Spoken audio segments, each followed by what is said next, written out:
technology is affecting architecture. So for you, how much time online would you say you spend besides checking mails and stuff like that? How much time would you spend reading blogs and viewing architectural sites? Or things like that? 1 hour a week, maybe only. What if you have some specific project? Would any primary research be done online?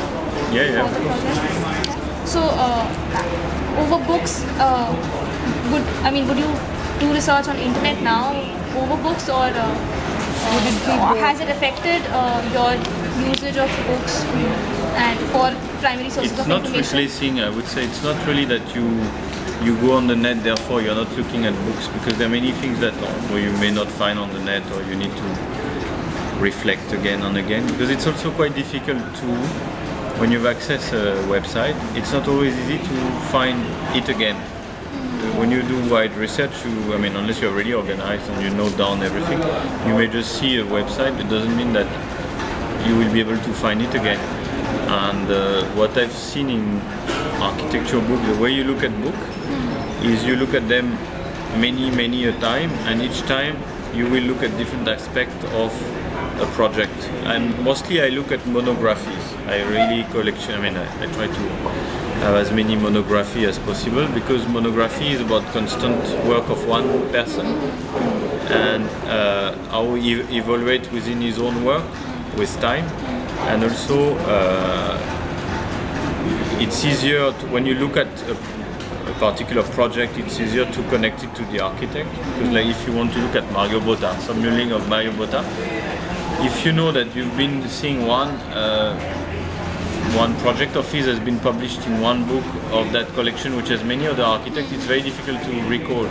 So I always favorize monographies, because then, and also you will look on one time you will look at material, another time you look at drawings and plans and how you organize this function. One time you look at light and shadow. I don't know. You always look at different things. So that means when you invest in a book, it's a very long-term investment where you keep re-looking at it in a different way. I don't have that feeling with the web, because the web changes. So that means you may not be able to refer to something you're thinking of again and again. Are there some particular websites that you frequent in terms of architecture? No, I'm actually quite. I'm not really good at website and doing research, and I'm not really interested. Has the nature of architectural practice for you changed with now available digital information? Since this much information is available to everybody, be it your clients or lay people who come to you, has that affected your practice? Or? Probably yes, but I find it difficult to define where, in which way. Supposing a client comes to you, he already has, say, 5 images in his mind. He wants his, say, house to look like this with a particular staircase. I want a staircase like this, a window like this, a door like this. Have you ever faced something like that? Yeah, I don't want to work with him. I've faced it many times. You can always say no. No, because before that they would get magazine and come with some magazine and show you something. But I don't do residential very much. So for institutional, it's not that often that the guy comes and say, I want the same as IIT Nagpur. Do you think that the specific skill sets of an architect have become redundant with, again, available technology, with construction details and law details being available to everybody and do it yourself? So, do you think? No, it's more pathetic than before, because people used to know how to design detail. Now they don't really know how to design detail. The skills of an architect, even in this school, it's quite bad. There's very little amount of skills, and actually when you look at architects like Herzog and de Meuron, the skill of designing detail is increased tremendously. It's really serious engineering detail. Like in India, for example, you build with, let's say 5, if you do a detailed section of a project, there will be a legend with like 3 or 4 or let's say 10 materials. There'll be plaster, brick, and this and that. But if you look at the detail of very sophisticated building, the list, there is a magazine called Detail. If you look at the same detail done in Europe, America, Japan, there'll be 25 items in the same size, like let's say the wall meet the roof, there'll be far many more elements.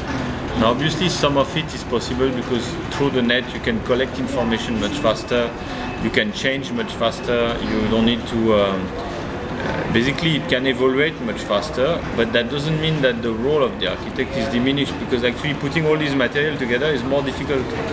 If you have only concrete and bricks, it's not very difficult to put together. If suddenly there's 15 material that you have a cover plate, you have this, you have support, you have stone cladding, you have false flooring, you have all these things, it's actually more difficult. So it's not like internet gives you all the solution anyway. Would you trust information that's been taken off the net from, say, Google or Wikipedia comparative to book? Would it be easier to trust information that comes from a book than it does from the internet? Yes and no. I must say, like if you have pictures, architectural picture will probably be the same. Like you'll open the book and you can find the exact same picture done by the same photograph on the net, so I don't think there's a big difference. But say information, building details, construction details, or even information about an architect or his work.